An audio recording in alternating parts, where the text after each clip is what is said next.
திமுக தனது முக்கியமான தேர்தல் வாக்குறுதிகளை நிறைவேற்றவில்லை என சுட்டிக்காட்டிய அதிமுக பொதுச் செயலாளர் எடப்பாடி பழனிசாமி சட்டசபையில் தான் பேசியதை நேரலையில் ஒளிபரப்பவில்லை என குற்றம் சாட்டியுள்ளார். இதையெல்லாம் முக்கியமான அறிவிப்புகள். ஆகவேதான் நான் சொன்னேன், திராவிட முன்னேற்ற கழக தேர்தல் நேரத்தில் அறிவிக்கப்பட்ட 520 அறிவிப்புகளில் வெறும் 10% அறிவிப்புகள் தான் நிறைவேற்றப்பட்டிருக்கிறது.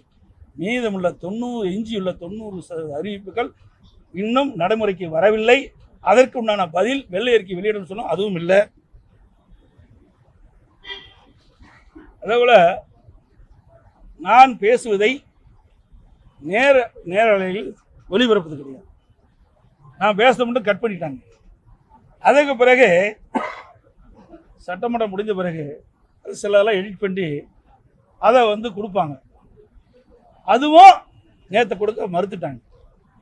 செய்திகளை உள்ளது உள்ளபடி தெரிந்து கொள்ள ரெஃப்ளெக்ட் நியூஸை சப்ஸ்கிரைப் பண்ணுங்க.